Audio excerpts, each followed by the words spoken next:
Good morning. My name is Vanda Lavar, and I've been teaching art for many, many years. Today, we are going to create a painting of a vineyard. This is sort of, it's a little bit of a plein air. It's very fast, it's very expressive. These are the colors that we're going to be using here. We have burnt umber, black, diazonine purple, ultramarine blue, cobalt blue, sap green, and a light, permanent light green. We're going to use those to start. We will also be adding a lighter purple here, this color,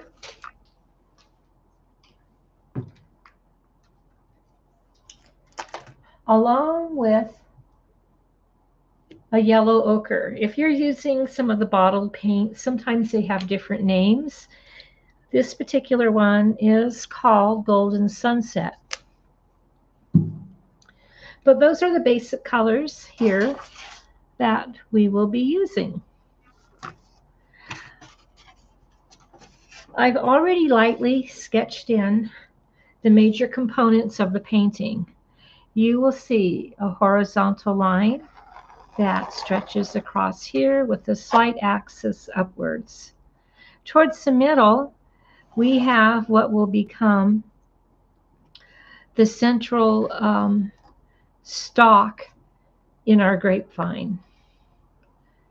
There are a couple of other lines which run parallel to this first upward axis line.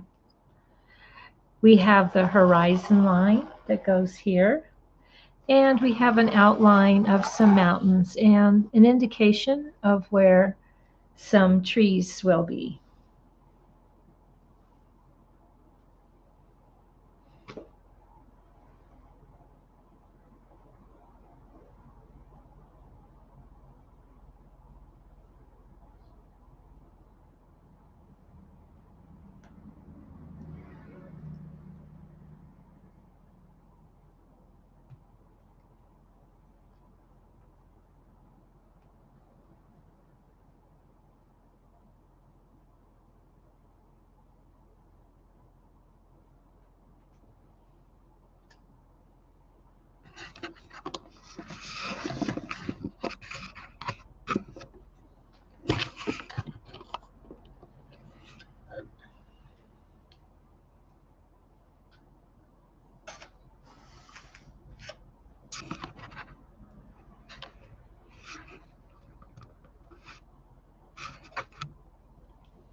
Take two.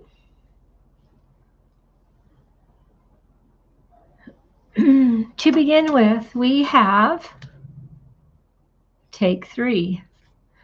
Hello, everyone. My name is Vanda Lavar. I have been a professional artist for many, many years.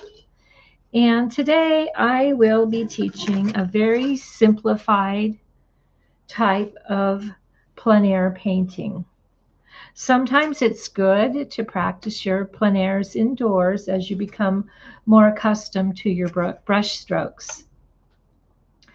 So to begin with, we are putting a line. Well, the top of the axis is approximately 1/3 down, and then it tilts all the way to about 1/4 down. So we have a nice axis here. Here we have the major grape stalk. This will be the supporting structure for our grapevine. Behind it are rows of other grapevines leading to the horizon, and then some rolling hills along the way with distant trees. These are just the indicators of the trunks, the placement of where the trunks will be. You will also find this sketched skeleton of a painting in as downloadable in the comments. All right, so to begin with, let's look at our colors. We have yellow ochre and lavender, white, black, paynes gray, cobalt blue, ultramarine blue, burnt sienna, violet, sap green, and permanent light green.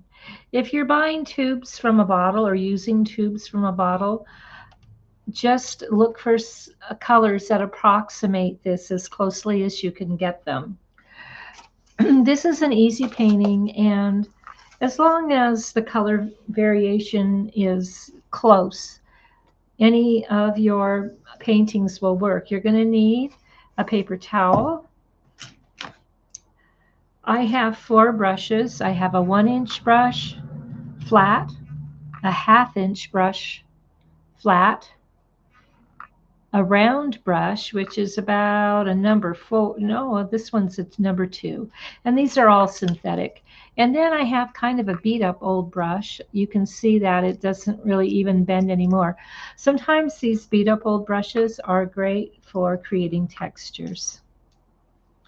To begin with, I am going to start with my 1-inch or my 1/2-inch brush. I'm going to dip it in water, and I will lay it, once I've dipped it in the water, I will lay it flat on the paper towel, because this is the ferrule. The ferrule notoriously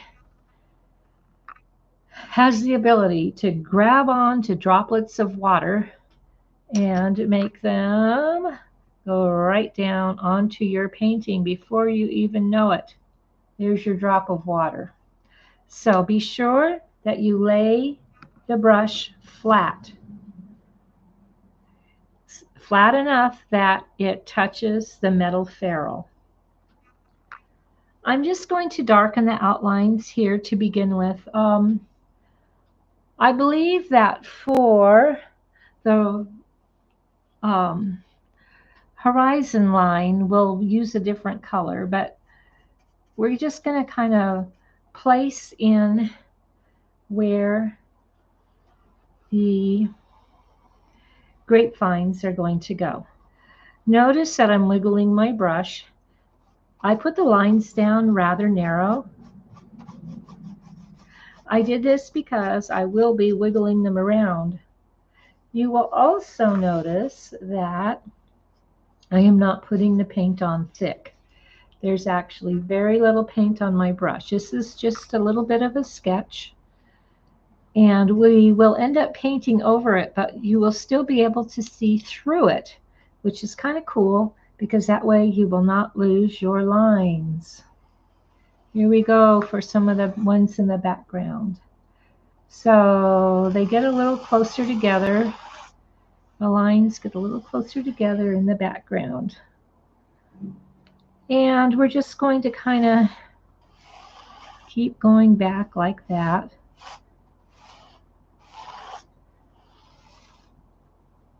Okay, so we have something that looks like that. I'm going to clean my brush again. I'm going to lay it on the paper towel. You know, keep your paper towels flat. Do not wad them up in your hand unless you have a paper towel just for that. But if you have your choice, it's better to have your paper towel flat, where your brush can easily touch it and you can make sure that your brush is the proper degree of dampness.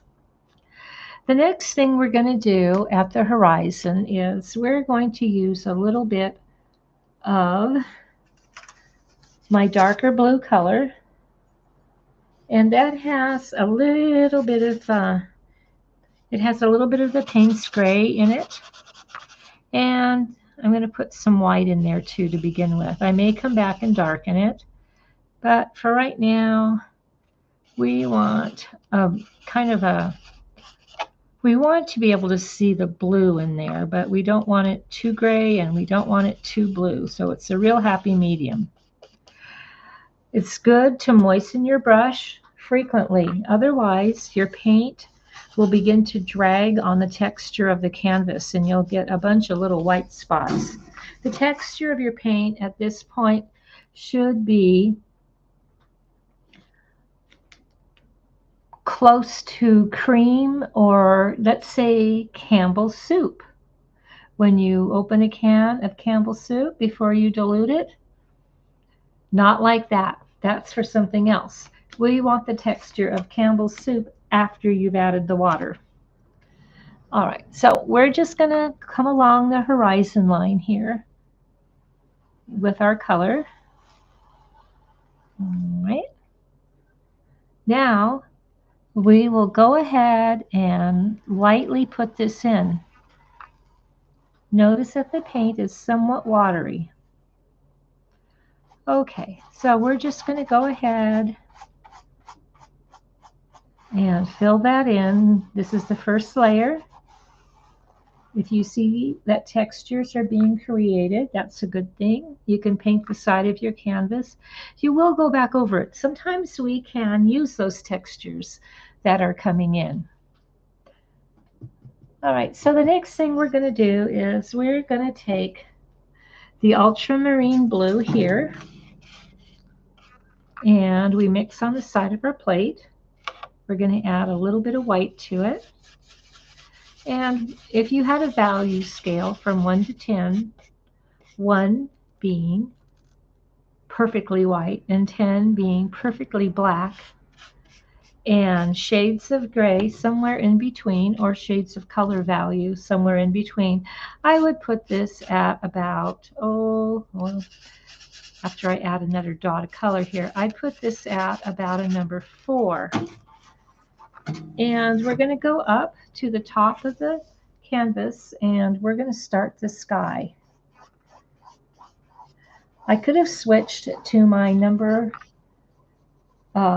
to my first brush that is a 1-inch brush, but I still had this one in my hand, so I'm using it.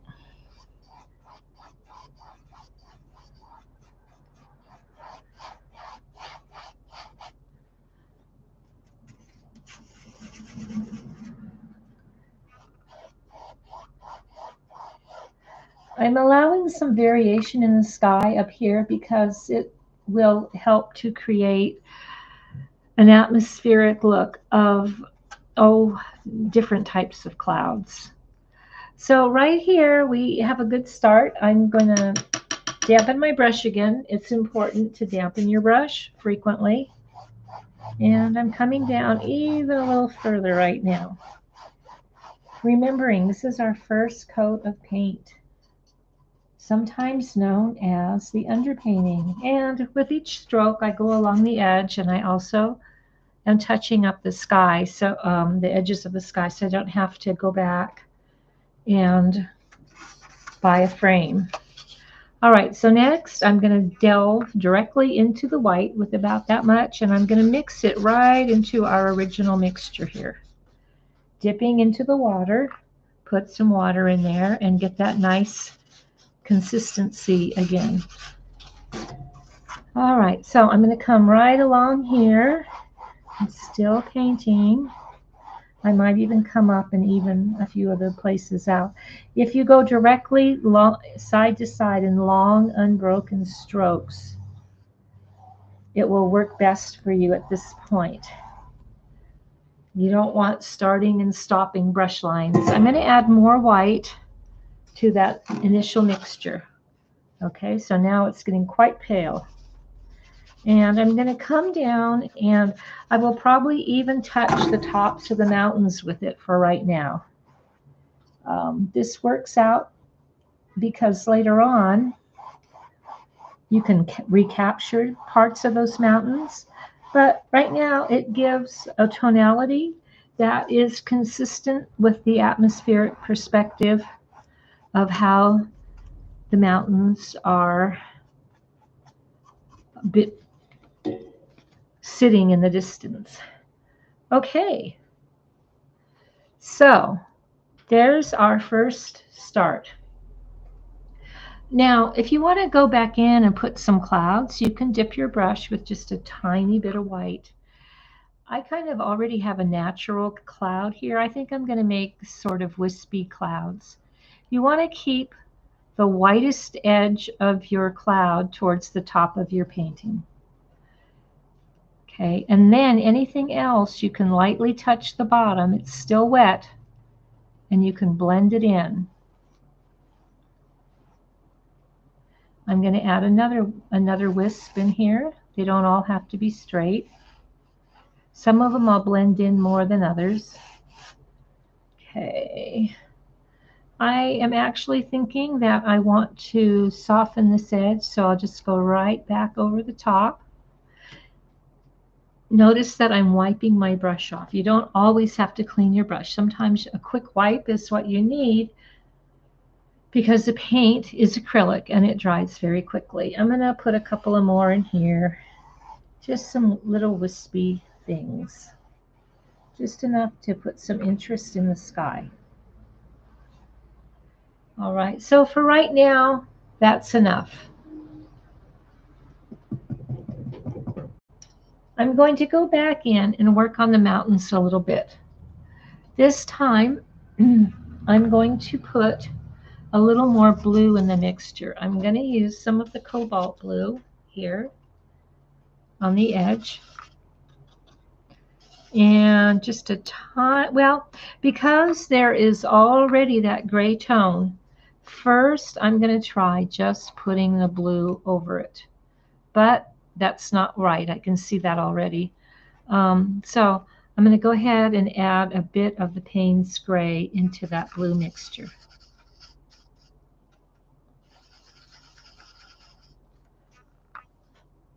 There we go. Now, overall, along the edge, this mixture will be darker right at the horizon line. As you move up, the mixture will lighten a little bit. There's more shadows at the bottom of the mountain than there are, or actually deeper shadows at the bottom of the mountain than at the top of the mountain. So you want to make sure that you keep the bottom of your horizon darker than the top.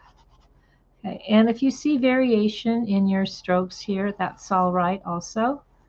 Mountains have lots of bumps and ridges and crannies and highlights. So for the moment, that will work. I do think, though, that I will put a little bit more of the, I'm going to use the darker blue now, and along with the Paynes gray. And I'm just going to put it right along the bottom in here, right across the bottom. I'm going to wipe off my brush, and then I'm gently going to come along and try to work that in. Just blend it in so we don't have a hard line. No hard lines yet. Hard lines will make your painting look very amateurish if they're in the wrong place. And most hard lines, because there's so few hard lines in nature, if you have a lot of hard lines, it will distract from the beauty of what you're trying to create. Okay, so now we have even more perspective that just sort of spontaneously happened just by adding those things in there.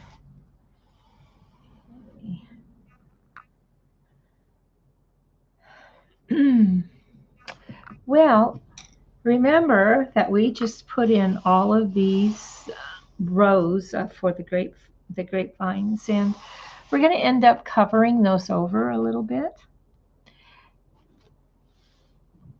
The reason we put them in now is because if we had just left it as pencil, you would not have been able to see it. So I'm going to take a mixture of, well, I think to begin with, what I'm going to do, I'm going to take some of the yellow ochre and a little bit of the brown.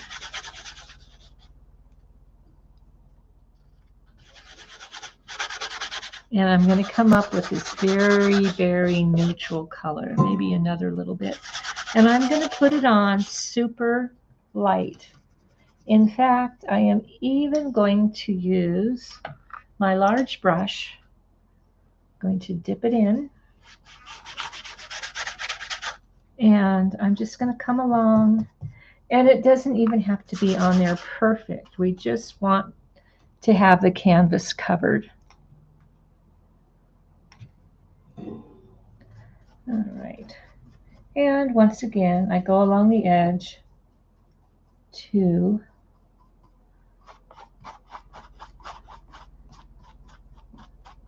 cover it so we don't have to buy a frame.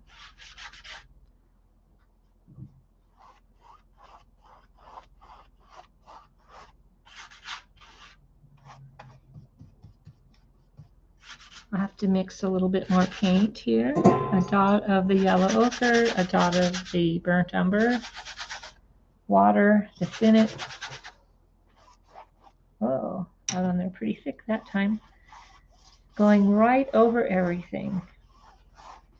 When you go over everything, it simultaneously tones the canvas in such a way that there is a cohesiveness to your painting, even though most of it won't show, most of your coverage may not show.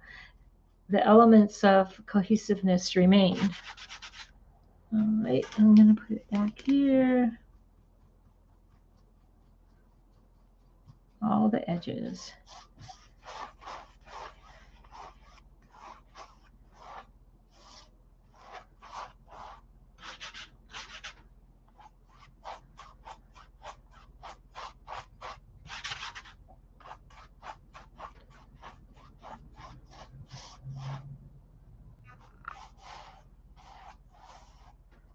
All right, so that'll take a second to dry. In the meantime, I'm going to add some burnt sienna to my palette.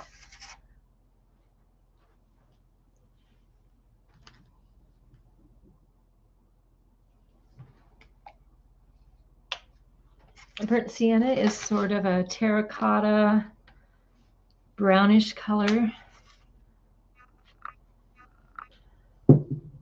And let's see. So the next stage that we're going to do is we're going to be working on the ground, which is under the painting, or under the under all the grapevines. And there's a variety of colors in there. We will be putting in, because we already have this basic ochre color, yellow ochre color, muted yellow ochre color. We're going to add kind of a little bit thicker than what we had before. We're going to make sort of an uneven line that's going to go right under the main bar of our grapevine. And then we'll do another here that's going to come along here also.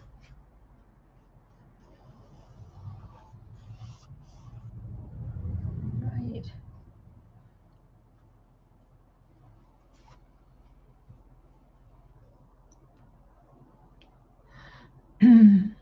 And then in between all of these little lines that we have already put on, we're just going to make some indication of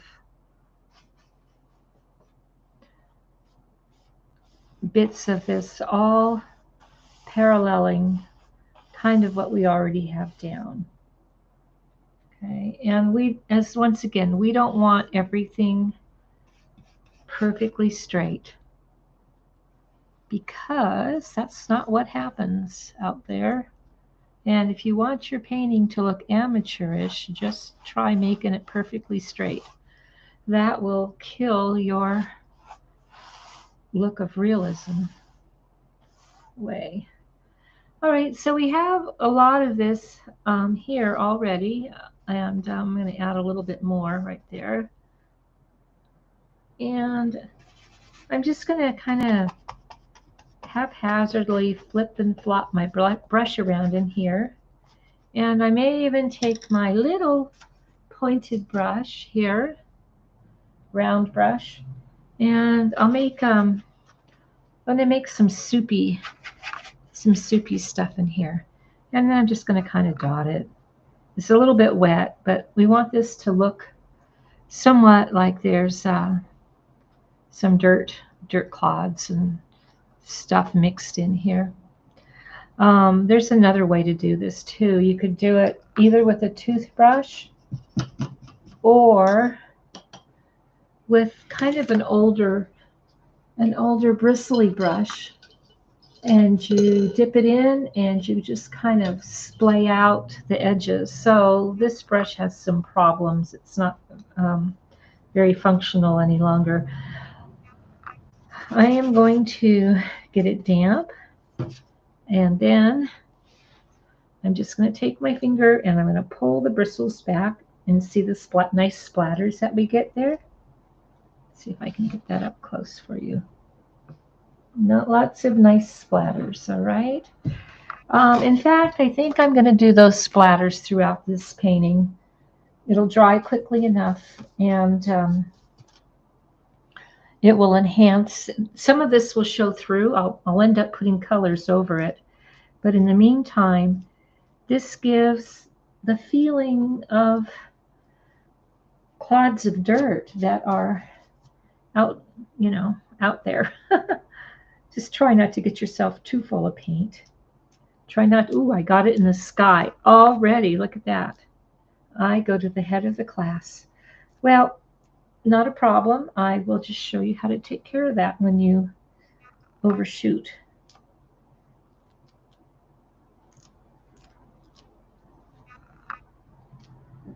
It's a good thing that that was just the beginning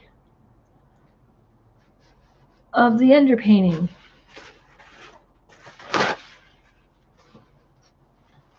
All right, so this is how we get rid of that. We use a clean brush, and we'll just quickly go in here and wipe it off. Maybe blend it in.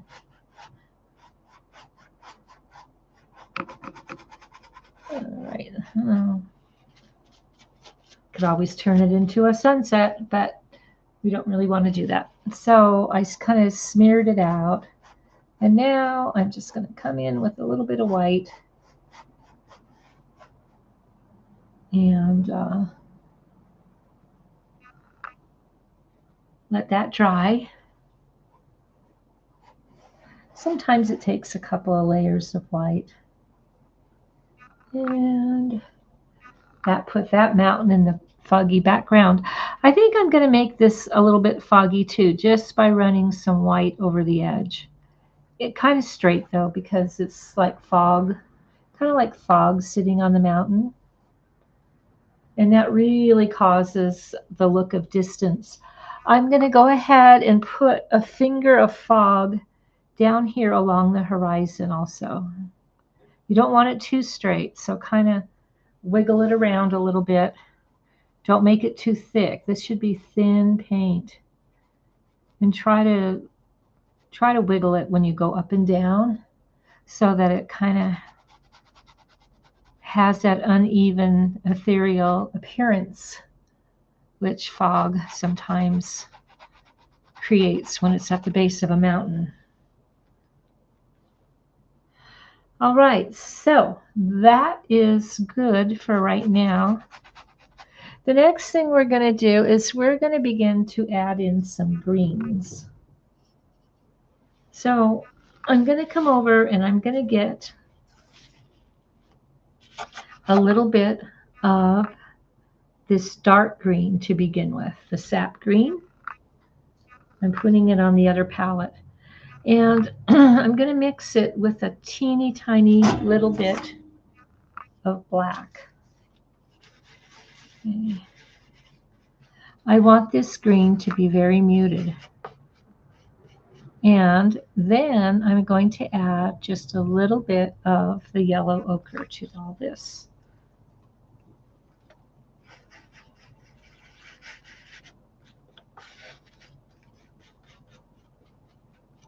And a little white too. I want some of it darker, so I'm mixing a little spot of the lighter one over here, and then the darker green there. So we have two versions of it. I'm going to go ahead and use my larger brush, and I'm just going to kind of scoot along in patches that parallel some of this colors. I'm going to let some of the canvas show through here. That is a very accepted practice in plein air, to allow bits of the canvas to show through, because plein air started when in the 1800s, really, when the railways first came into existence, and simultaneously paint tubes were invented. Notice I'm skipping and going back and skipping. At this stage, we're not looking for anything exact. We're just putting it down. At the halfway point, I'm going to stand up and look at what I've done. And that will give me a good feeling for what I need to do next. Anyway, the railways were going across England, and prior to that, there was no easy way to go out and carry your art supplies. So everything was done in the studio, and everything was kind of formal because of that. You weren't out there to capture the reality of nature. Once the plein air movement started, the artists were able to pack all of their supplies and go by train.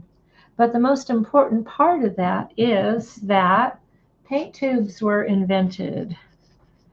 Prior to that, artists would have to mix their paint on the spot and carry them around in little dishes, which is not very conducive if you're hiking through the wilderness. With the invention of the railway and the way to go to your destination and get home on the same day with enough time to paint, plein air was born. And initially, artists were just creating color studies, and they did them very quickly, like we're doing. And they sometimes also sketched, so that when they got back home, they could combine the details of the sketch with the color studies that they had just created, and they would be able to produce a finished work of art. Times have changed, and plein air has been elevated to the point where it is no longer considered an unfinished painting. It's considered a finished piece of art. So I am going to switch over to the lighter section that I mixed earlier as I go back. And I'm also going to continue thinning the paint down. You'll notice that up in the other areas, I had put the paint on a little bit thicker. Go back in here. We're just slowly creating the textures. You can use some of these pointers in watercolor too. Notice all of the different variations that we're getting throughout our painting in the color and texture.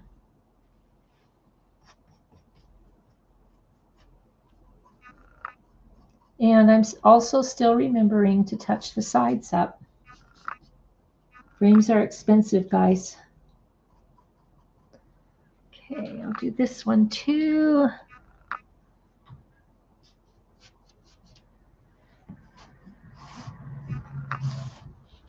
And over in here. There we go. And I don't want to forget the bottom. Doing a little along the bottom here.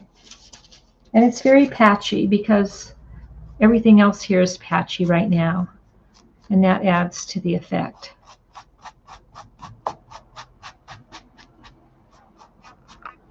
I'm going to come back in here and add a little bit of the gold, or I should say the yellow ochre, and some of the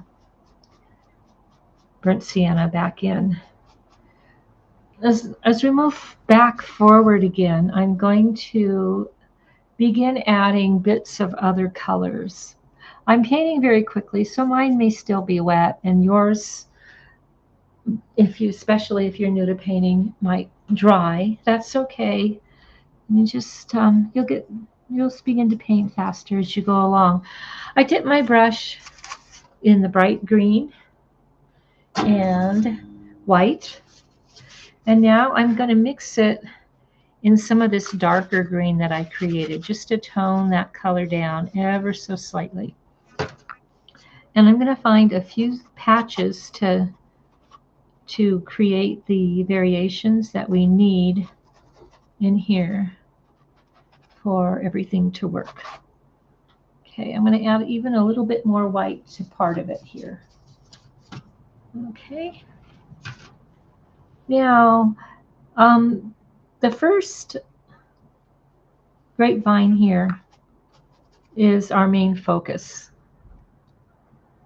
So we're going to want a light color to be touching some of these areas here to bring the focus in.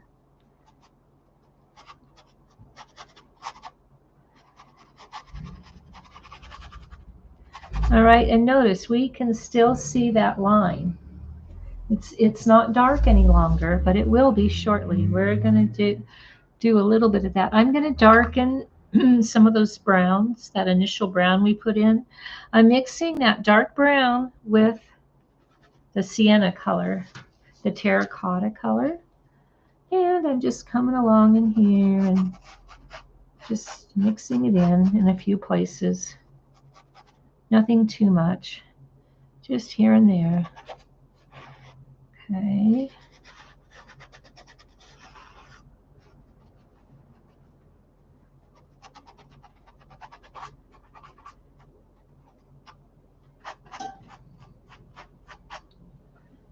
All right, I'm going to clean my brush now, and we are going to begin to work on the grapevine itself.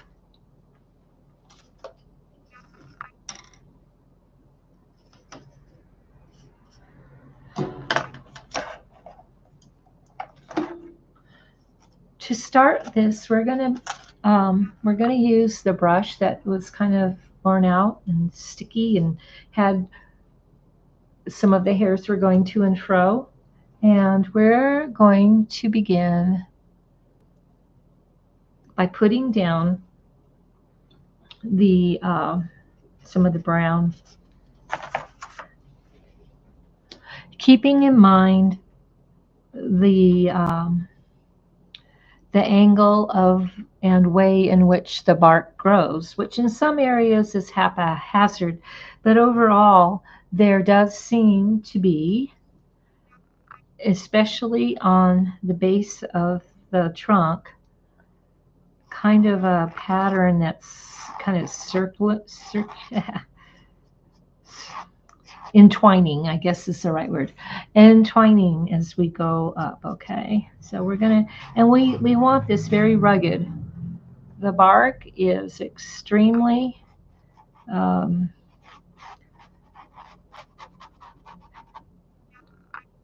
it's extremely almost papery in some areas. Okay, so we don't want a sharp T here. We want to soften all that because this is a natural form, and it. So we're going to begin by making some things like this, and on this side as well, we want it. Okay, now there can be a little bit of deviation of the bark in this area because it's been forced to, the grapevine's been forced to grow. Okay, on these edges, I'm breaking them up a little bit. Not too much yet because we're going to be putting and mixing some black and other colors into this.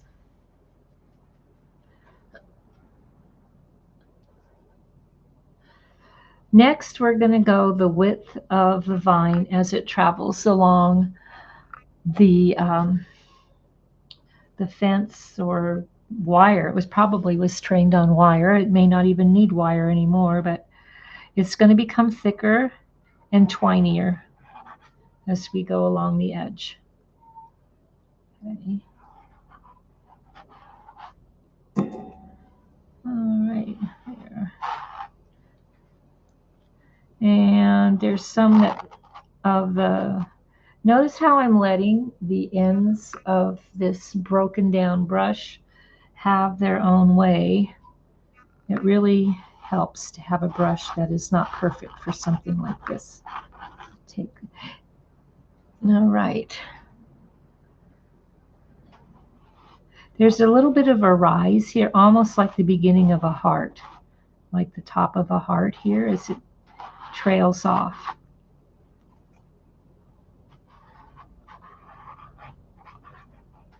And some of these areas will be thicker because perhaps there were clumps of grapes that grew on here in the past. And for whatever reason, that section became thicker. All right. Yeah, just finishing off over here with some of this.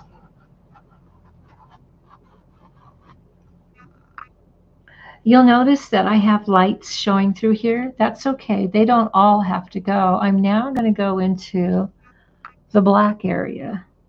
And I'm just going to kind of haphazardly put it on here to start and see how it looks. I can go back later and refine it, but as with most painting, you have to get paint on the canvas before it's going to look like anything. Usually the paint requires multiple layers.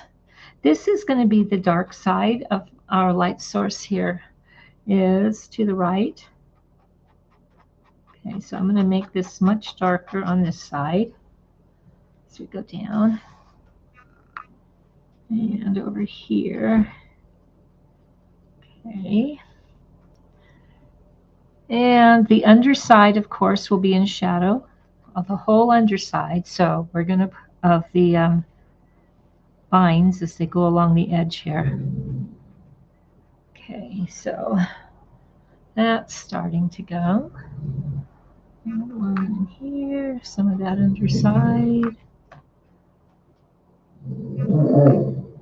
And that roaring in the background is the guard dog of the studio, Miss Boo. All right. Now, as the sun is coming this direction, there will, of course, also be some shadows that are going to kind of fall more this way. It comes down. And I'm going to fill in a few shadows in here, just haphazardly. I'm not going to fill in the whole thing, just here and there.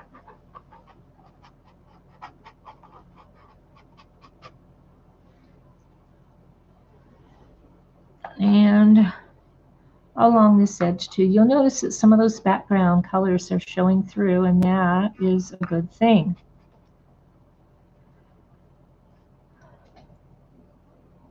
Okay, so we're going to let that dry for a minute. And I'm going to go ahead and dip my brush in the Paynes gray, which is slightly lighter than the black. And I'm going to make some uneven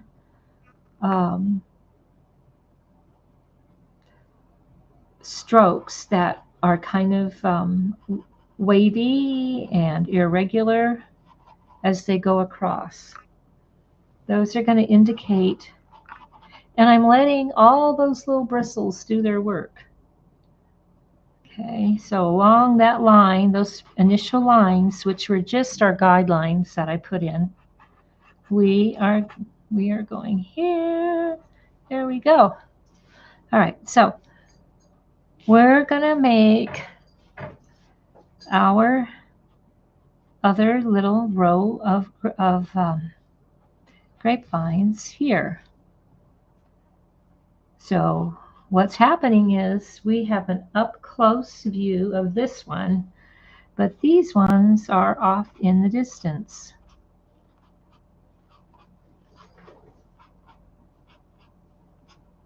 So we have that one started. Now, once again, we're going to do the same thing. We're going to thin the paint out a little bit, though. Okay, we're going to get some of this Paynes gray, and we're going to make it much more soupy. And away we go, remembering to keep our... If to begin with, you don't have to make a perfect line. You can just kind of skip along. And that way you can join your other lines in later.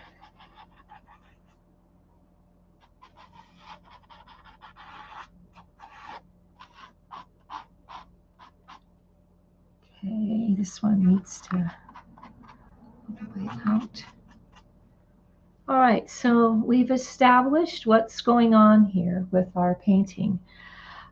We can come in with the brown now, and we're going to thin that brown color down a little bit, kind of soupy also. And we're going to go back over this first new line that we created, but we want it thinner as we go along. And we don't want it super big. Remember, this is all in perspective. We're just going to kind of fill in those scattered dots that we created here. Okay, then we can go ahead and start putting in our individual trunks of our grapes, of our vines. Okay, so now we've got 2 rows of grapevines. Hooray! And we're going to keep doing this. Let's go ahead and get some more brown and go for it again, remembering to thin it with water down just a little bit. And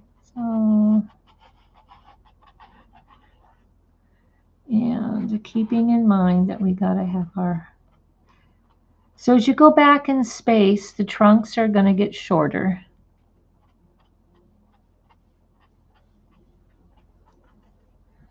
And then we're going to do this one over here.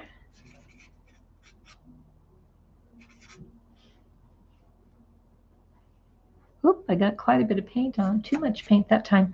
So what am I going to do with it? I am just going to take that paint and I'm just going to, since I had too much on there anyway, I'm just going to add a little bit of this color in there. It will just look like some of the rows of grapes are a little closer together.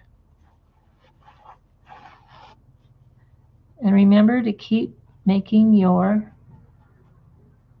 vertical marks as you go across and down.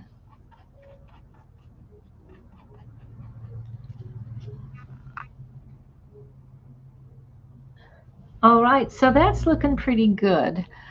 The next thing we're going to do is, I think that we will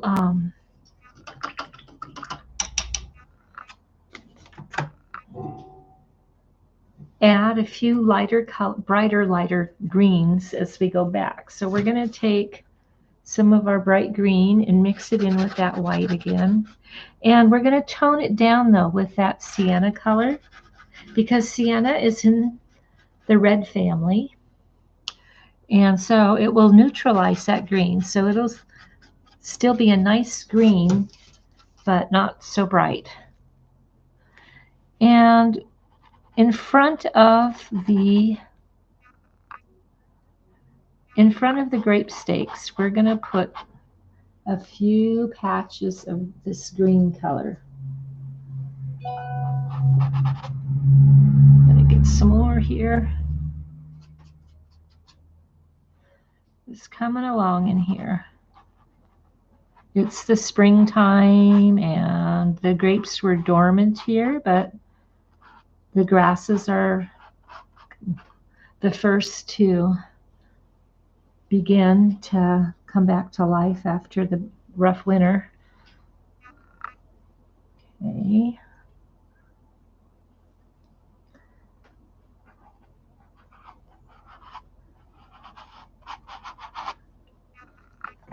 Right. If your paint is still wet, you might have to make the green brighter if it's blending in too much.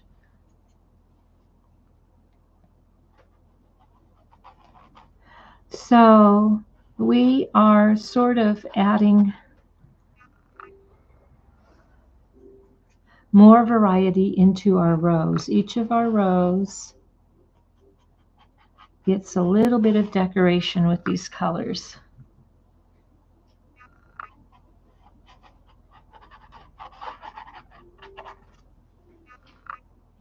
And if it's too much decoration, if it's too bright, come back in with some of your sienna color and put it right on top. It will amazingly take care of any of those problems.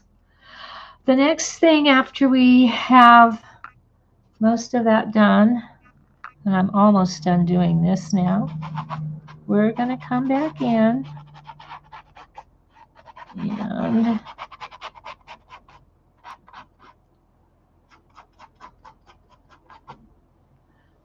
we are going to add some of the shadow color, because there will be a little bit of shadow that falls, and we're going to use the Paynes gray. So some of the Paynes gray we're going to put right in here, very thin. I'm going to add a little more water to that. And again, we want that kind of scrubby look where it just sort of automatically begins to blend. And then we'll just do the same thing as we go back to each row, getting lighter and lighter. It won't be as dark in some of the areas as it is right there. All right, so right above that little bits of green that you did, go ahead and put some of the Paynes gray. That'll take care of that in a hurry. Try to break it up and not make it like a perfect smooth whatever. Okay, there it got a little heavy on me, so I'm washing my brush. I'm just going to wipe it off because it's still wet. One of the tricks with acrylic paint is to try not to get it so perfect, because in the meantime it's drying. So if you are just able to wipe it off quickly, it's faster than trying to make everything perfect, okay?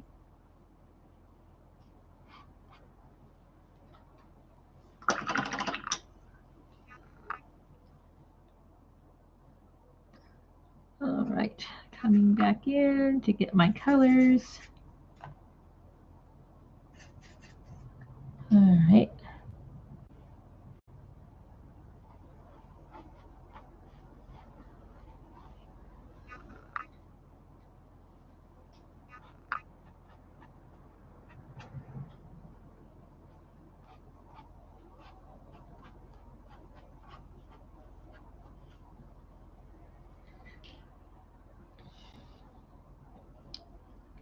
All right, so we're going to continue with the Paynes gray, but now actually I think we're going to add we're going to get some of that dark brown and some of your dark blue, and we're going to mix them together, and it's going to create, because brown most of the time has a little bit of red in it, and so if you add a blue to it, you're going to come up with somewhat of a purpley brown color.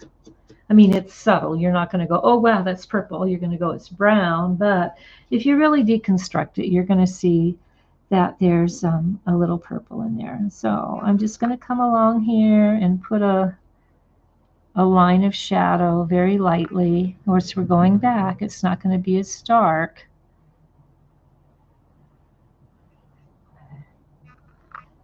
Right along the edges of where the vines are touching everything. So now we have quite a few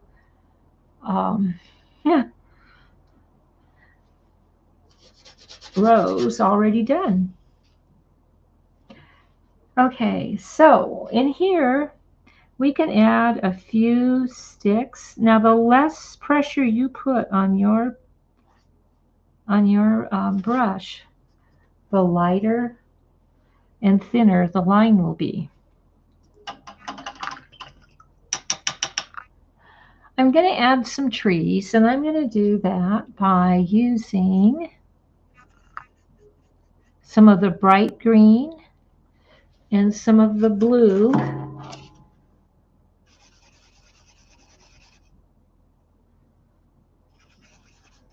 And a little bit of the black. Bright green, blue, and black. And then I'm going to add a little bit of water. Now I can still kind of see where the trees were here. So initially I'm just going to make some shapes. And I'm going to want it much thinner as it approaches the sky up here, because remember, these trees are in fog. So, and they're all touching each other. You can't really tell where one begins and one ends. I'm going to want this even thinner. I'm going to add more of the gray to it, and I'm going to thin it down. And if I don't get it thin enough, I am just going to take a wet paper towel and touch it. You want to leave sky holes here and there. You don't want one massive blob without anything showing through. You want color variation and whatnot into your trees in here. So there's the start of that one.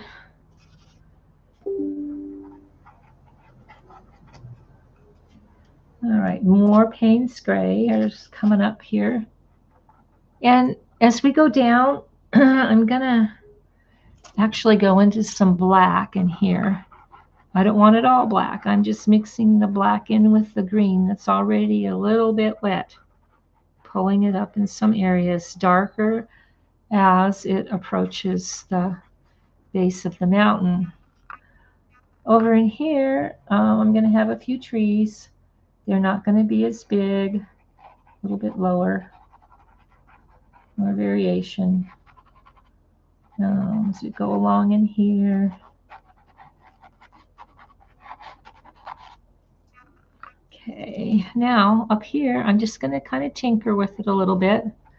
Move the paint around till I feel like it looks like the pattern found in brush.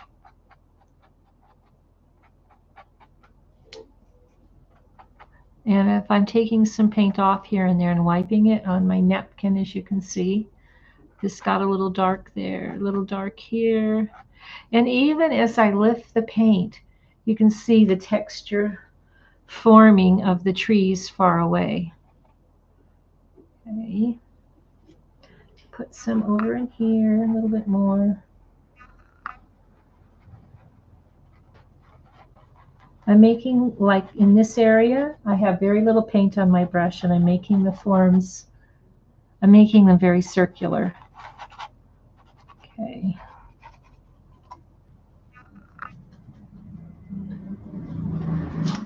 All right, we're going to let that dry for a minute, and I'm going to look at it. And the next thing that we're going to do is add some details.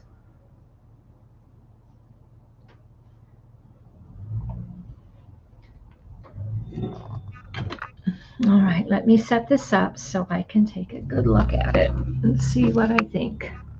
It's always best to get away from your painting for a moment. Overall, I'm pleased. This is as I say, a very quick plein air painting. There's a few little areas that I think I want to touch on, like right in here. I need a little more variation. So I'm going to go ahead and just come in here and do something along that edge till I get something I like.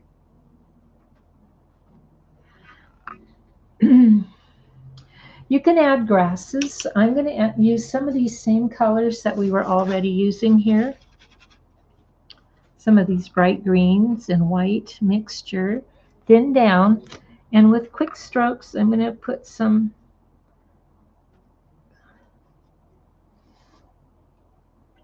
brand new grasses coming up. I'm also going to incorporate a little bit of the dark greens too as they come through.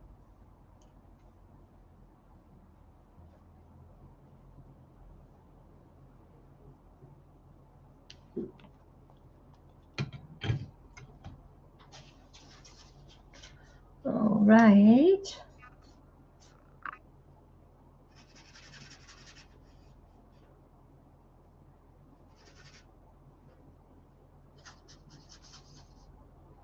Okay, so the quicker you can make the stroke and the lighter the pressure, the better your grass is going to look.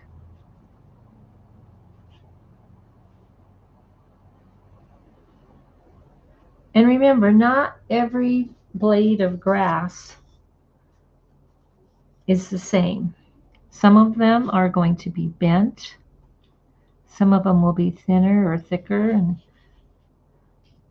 I think it adds a bit of interest to put the grasses in the front here.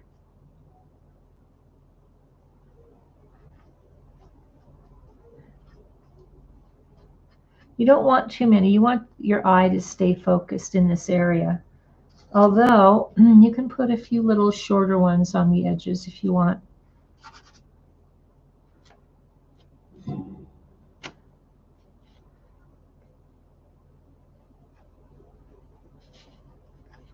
And you can put a little bit maybe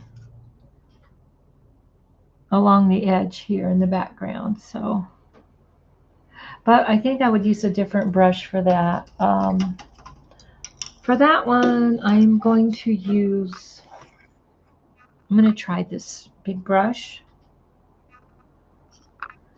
And I'm going to get a little bit of the bright green. And I'm knocking some of the paint off, putting it on and knocking it off and looking at it. And then right along here, I'm going to go ahead and come in and add a little bit of brighter color in there. That bright green will help the eye focus into the foreground. If I put anything back here at all, it's much smaller and less saturated, and you can desaturate it just by thinning the paint down just a little bit. It'll help to desaturate that. Okay. All right.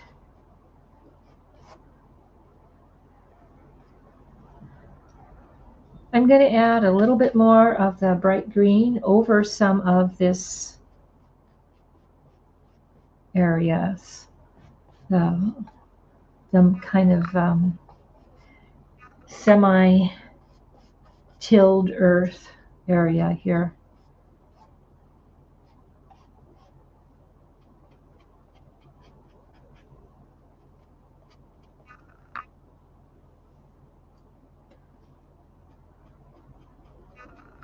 Now I'm making actual short little strokes here.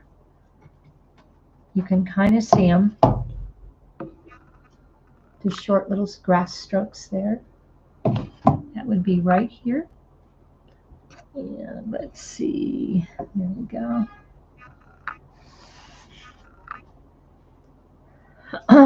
I see that this is a little bit red back in here. So I want to come in here and kind of tap some color into areas where it seems like there may not be enough brightness or whatever. So here I'm making some grass that's kind of growing the other direction, like you might find in a vineyard. You know, you don't know what's going to be out there really.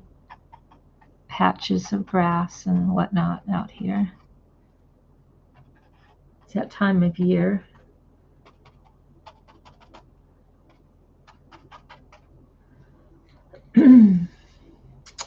All right, for the next moment, we're going to focus on using our little brush that needs the help, the one with all the dent. And we're going to get some of the dark blue and some of the Paynes gray and mix it. We want a nice blue gray, and then we're going to get some white. And we're going to make kind of a light blue gray. And we're going to come back into some of these areas of the bark and highlight it. Remember, this side here is dark. You could have a little bit of a highlight there in a few spots. Oh, that's not quite light enough. Okay, I want it even lighter than that and thinner. Okay, so let's try this mixture here.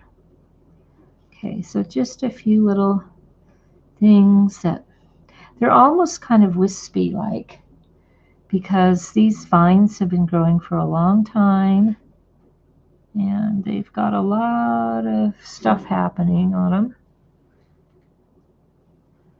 Okay. Oops. Wipe that back, right back off, guys. It's not a bad thing if you accidentally get too much paint. We just go back right over that.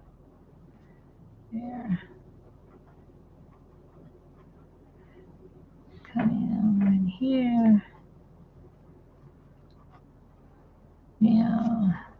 And anything that gets too thick or not quite how you want it, we'll just come back in with the black and tone it down. See how easy that is?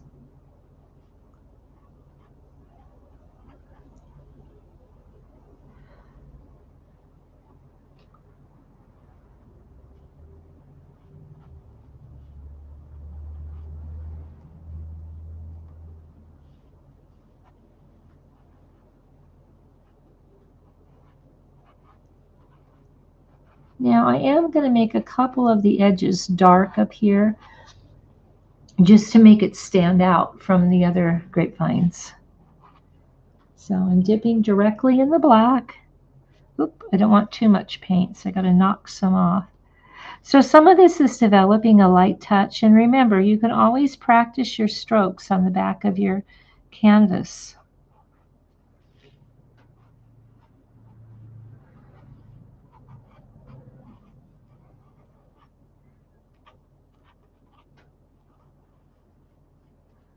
All right, so I want my thing a little bit wider here.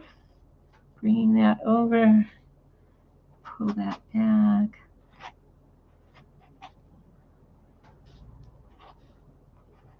You want to avoid any like super straight lines on here. You want lots of curves.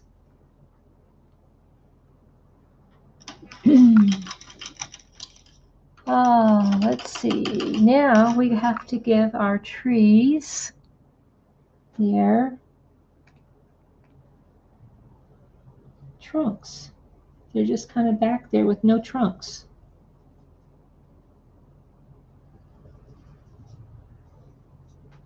Okay.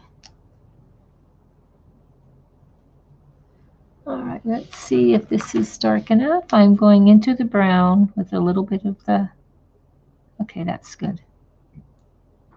So this is just a grove of trees with a, not all of the trunks are going to be in the same place. You kind of want the trunks scattered.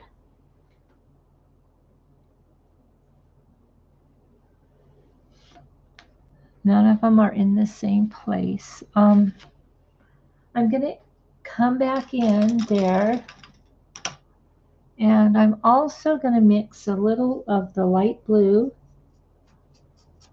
the cobalt blue, with white.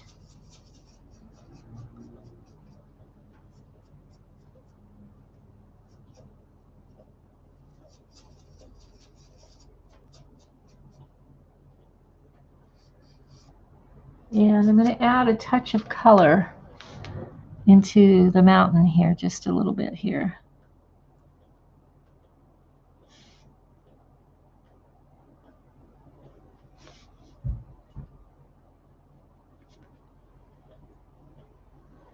And add a little bit of an airy feeling of the sky and the distance coming through. And I'm going to add some of this light blue mixture kind of thinly over those mountains in the distance. And the addition of this blue color, as you can see, lightens the painting up. And I'm putting it really thin on this distant mountain. And then I'm going to put one more mountain back here also. So we've got a lot of mountains in the distance. I think I'm going to narrow down the fog just a little bit in here. So we have a little bit less fog, even though when you're going through the vineyards in the Napa Valley, you do see quite a bit of fog. What else can we do? I think we're almost done. Maybe a couple of little trunks on these trees over here would be good. These trees are smaller, so the trunks need to be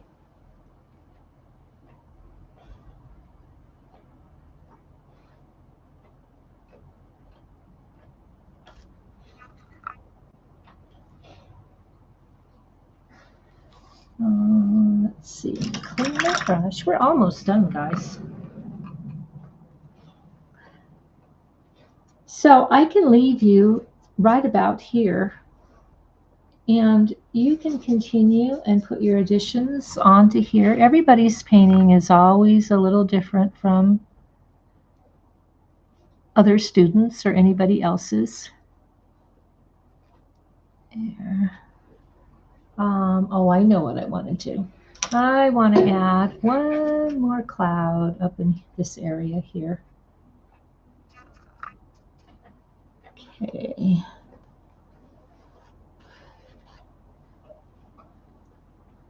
Remembering that I wanted to keep kind of this wispy look, so I'm putting it on real thin, kind of dragging it through. And again, the paint is thinned down significantly. Okay, it's a little, gonna get a little thicker in here. Maybe a tiny little touch of blue added directly into this area would be great. Yeah, like that. Maybe another little bit more here.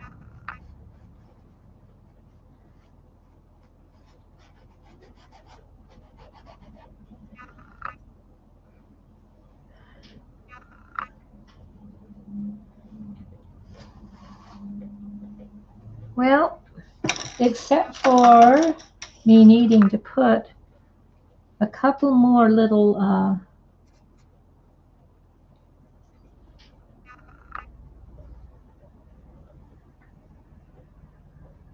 maybe we can put a little bit of a fog line in here because of the trees. Yeah, that's good. That has the look. But we still need to put some trunks, which are not, they have to be so little here, guys. You don't want a big trunk. That would be disastrous at this point.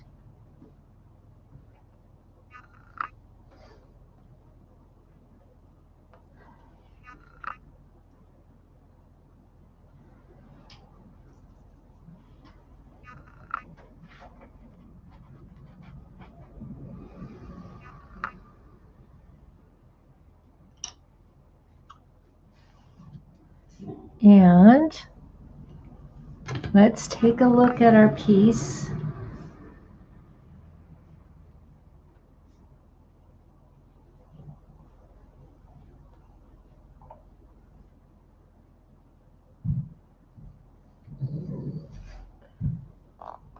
I think we're pretty close to finished.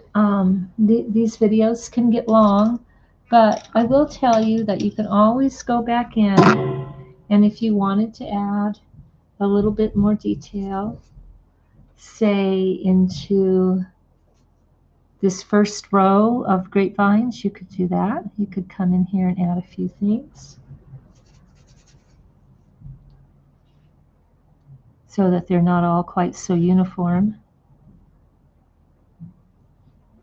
Just come in here and, you know, sometimes they have these little branches that kind of stick out. So you might want to capitalize just a little bit with that.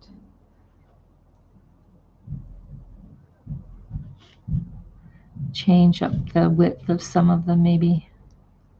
And you could possibly do a tiny little bit on this back ones too. I guess that would create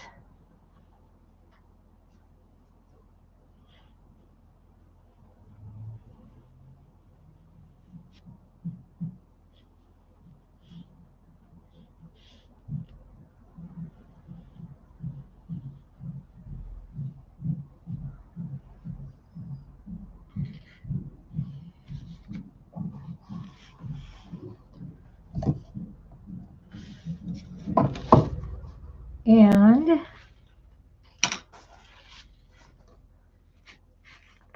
this is where we'll stop for today.